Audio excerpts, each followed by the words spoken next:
Bom dia, irmãos, que Deus abençoe a todos. Capítulo 19 de João. Aqui se dá a crucificação de Cristo, a condenação dele, a crucificação, também a morte de Jesus e o seu sepultamento. Tudo isso aqui no capítulo 19. Hoje é o 19º dia do nosso desafio Minha Bíblia e Eu. Como eu falei no capítulo anterior, já começava a ficar mais séria a coisa, no sentido de que se aproximava o tempo de Jesus ser entregue, morto pelos nossos pecados, e isso se dá em um resumo no capítulo 19 de João, e eu quero resumir ainda mais nesse vídeo, falando com vocês sobre isso. Então, o capítulo 19, eu sublinhei algo aqui que me chamou a atenção. Vamos começar lendo já o 19. Então, por isso, Pilatos tomou Jesus e mandou açoitá-lo. Os soldados, tendo tecido uma coroa de espinhos, puseram-lhe na cabeça e vestiram-no com um manto de púrpura. E chegavam-se a ele e diziam: Salve, Rei dos Judeus! E davam-lhe bofetadas. Aqui é uma pequena parte da humilhação que Jesus passou por nós. Eu sempre oriento as pessoas que querem saber um pouco mais da crucificação de Cristo, além de ler os evangelhos, além de ler a Bíblia, que é a principal fonte de conhecimento nesse sentido, eu aconselho a assistir o filme A Paixão de Cristo, do Mel Gibson, se eu não me engano é do ano 2000, por ali. Retrata muito bem, né, o que aconteceu com Jesus, o que foram aquelas últimas horas de vida de Jesus. Um homem que sofreu sem ter cometido erros, sem ter cometido pecados, sofreu em nosso lugar, morreu em nosso lugar, para que nós tivéssemos direito à vida eterna, para que os nossos pecados fossem perdoados. Ali estava Jesus sendo açoitado pelos soldados, sendo humilhado, sendo motivo de deboche, de zombaria. Fizeram uma coroa de espinhos e colocaram na cabeça dele, cravaram na cabeça dele. A coroa, eu lembro-me de uma canção que fala: a coroa que Jesus usou na cruz fora feita para mim. É bem verdade que aquela coroa era para estar na nossa cabeça, porque nós fomos os culpados, nós fomos os pecadores, nós somos por vezes ingratos, sabendo de tudo isso que aconteceu. Mas Jesus tomou o nosso lugar. Jesus nos aproximou de Deus, Jesus nos reconciliou com Deus. Este capítulo 19, começa falando da humilhação que Jesus está passando. Eu sublinhei o versículo 6, que diz: ao verem-no, os principais sacerdotes e os seus guardas gritavam: crucifica-o, crucifica-o. Os principais sacerdotes, se você se lembra no capítulo anterior, quando Jesus é preso no Getsêmani, ele fala: se o meu reino fosse desse mundo, os meus principais teriam lutado por mim, teriam me defendido. Mas como eles não fizeram nada, o meu reino não é deste mundo. Portanto, a Bíblia vai dizer no versículo 6 que esses principais sacerdotes gritavam: crucifica-o, crucifica-o. Para quem não sabe, Jesus era um mestre, era um rabino judeu. Jesus era alguém que fazia parte da religião judaica. Jesus era judeu. Então, quando ele fala os meus principais, quer dizer, os sacerdotes eram para abraçá-lo como filho de Deus, era para eles recebê-lo como filho de Deus. Tanto que no começo do evangelho de João, João já disse: ele veio para os seus, mas os seus não o quiseram. Ou seja, o abandonaram ali na cruz, o largaram ali na cruz.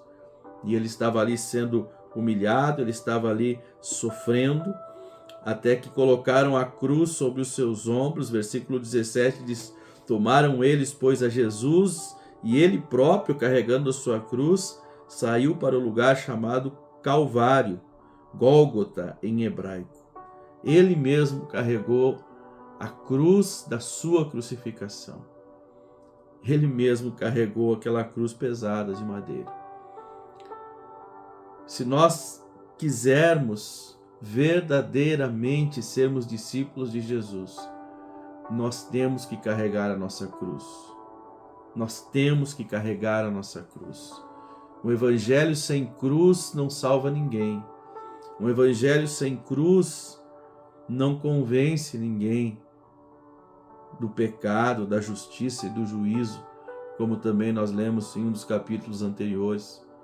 Um evangelho sem cruz pode dar-te uma aparente leveza na vida por alguns instantes, mas ali na frente você vai ver que não valeu a pena. Nós precisamos seguir Jesus. Ele disse: aquele que quiser vir após mim, negue-se a si mesmo, tome a sua cruz e siga-me. O quanto nós temos negado a nós mesmos, o quanto nós temos negado as nossas vontades. Eu vejo pessoas que vêm para a igreja ou vão para a igreja e têm um encontro com Jesus e vivem um período, uma fase maravilhosa que a gente chama de primeiro amor. Mas aí vão se esfriando e aquela pessoa que não faltava um culto, agora é uma guerra para estar presente em um culto, e quando está, não gostaria de estar ali. Todos os irmãos eram maravilhosos, a igreja era perfeita, os pastores uma bênção, não havia defeitos. Mas o primeiro amor vai passando e a pessoa começa a olhar mais para as lutas, para os problemas do que para Jesus. Porque ela não quer carregar a sua cruz, ela não quer uma transformação, uma mudança, um confronto. Ela quer sossego, ela quer paz, ela quer prosperidade. Mas Jesus, sendo Deus, Emanuel, Deus conosco, ele se fez servo e lavou os pés dos seus discípulos. Jesus andou por esta terra servindo pessoas, curando pessoas, transformando vidas. Por vezes as pessoas pensam que servir os outros, que fazer caridade, que demonstrar amor pelos outros, só se faz através de dinheiro. Mas na verdade a pessoa que ela recebe uma esmola, ela recebe um dinheiro, ela recebe uma ajuda, e nada impede que nós ajudemos alguém, devemos inclusive ajudar as pessoas. Mas quando aquele recurso acaba, aquela pessoa volta a pedir novamente. Você entende, meu amado, que, aleluia, eu sinto a graça de Deus aqui. Quando você ajuda alguém com algo material, glória a Deus. Quem dá aos pobres empresta a Deus. Eu não estou fazendo apologia a esse tipo de coisa, de não ajudar as pessoas. Não, tem que ajudar, tem que fazer caridade. Deus abençoa quem abençoa os outros. Deus dá alívio para quem dá alívio para os outros. Mas eu quero que você entenda que o recurso material, ele vai acabar. Você ganhou um galardão, uma recompensa no céu por ter ajudado alguém, mas esse recurso vai acabar.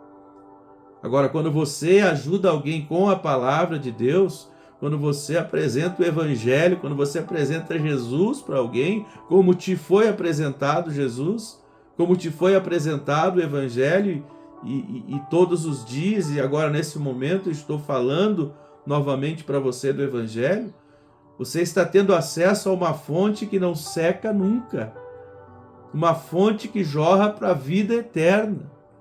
Não é uma fonte que pinga, que brota pingos d'água, não, é uma fonte a jorrar água para a vida eterna. Então sirva as pessoas como Jesus serviu as pessoas. Ele estendeu a mão, ele abençoou, algum recurso que ele tinha, ele deu, com certeza sim. Mas a maior ajuda que Jesus deu foi curar pessoas, mostrar a salvação para elas e dar-lhes a oportunidade de serem salvas, dando a oportunidade de nós nos tornarmos geração eleita, sacerdócio real. Você tem ajudado pessoas, você tem abençoado pessoas com a palavra de Deus, comece a fazer isso. Porque Jesus, em nosso lugar, ele carregou uma cruz pesada. Ele carregou uma cruz pesada. A cruz onde ele foi pregado, a cruz onde ele foi morto, ele carregou. Então olhe para Jesus, o autor e o consumador da nossa fé. Ele disse: vocês farão as mesmas obras que eu e as farão ainda maiores. Aleluia!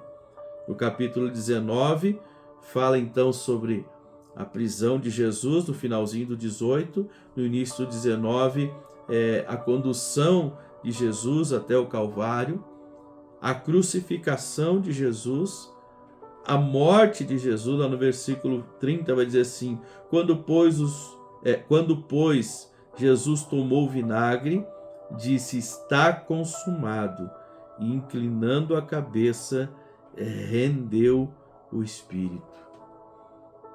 Está consumado, está feito. Coincidência ou não, hoje é sexta-feira, o dia que esse vídeo está sendo postado é sexta-feira. Foi numa sexta-feira que Jesus morreu, foi numa sexta-feira que Jesus expirou. Ele disse: está consumado. Aleluia. A partir daqui, eu imagino Jesus chegando diante do Pai e dizendo: Pai, valeu a pena. Valeu a pena por cada vida, por cada pessoa. Valeu a pena. Reflita sobre a crucificação de Jesus. Não deixe para fazer isso só na Páscoa, ou melhor, na Sexta-feira Santa, né? Ou nos cultos de ceia. E tem uns que até faltam o culto de ceia, né? São relapsos nessa questão. Mas não deixe para pensar na crucificação de Cristo só nesses momentos. Reflita muitas vezes sobre do que Cristo abriu mão por sua causa, por minha causa. Ele abriu mão da sua glória. Cristo, Emanuel, é Deus conosco. Ele era Deus. Ele podia ter resolvido tudo no estalar de dedos, mas ele ficou quieto, como ovelha muda levada para o matadouro. Assim foi o nosso Senhor. Por quê? Porque ele era fraco? Porque ele era covarde? Porque ele não tinha poder? Não, pelo contrário. Mas porque ele nos amou. Porque ele nos amou, ele suportou a vergonha da cruz. Oh, aleluia! Obrigado, Jesus. Obrigado, Jesus.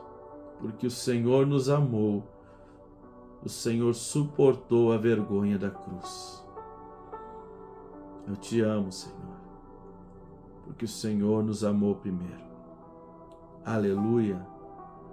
Irmão, 19º capítulo de João. Essa leitura da Bíblia e esse desafio de carregá-la aonde você for, tem mudado a sua vida ou não? Os vídeos são só para te incentivar. São bem resumidos, bem curtinhos, só para te incentivar, para te lembrar de ler a Bíblia. Mas a sua meditação nela, o examinar das Escrituras, como isso tem afetado a sua vida. Pode mandar para mim mensagem no meu WhatsApp, testemunhando como isso tem afetado a sua vida. É claro, de forma positiva, sempre a palavra de Deus. Conta pra gente. Capítulo 19 de João, 19º dia do nosso desafio Minha Bíblia e Eu. Faltando aí 2 dias para encerrarmos. Vamos encerrar esse desafio no domingo. Domingo tem culto. Vai ser uma grande bênção, eu tenho certeza. Amém? Amanhã tem o vídeo do capítulo 20 aqui. Eu espero vocês em nome de Jesus. Tchau.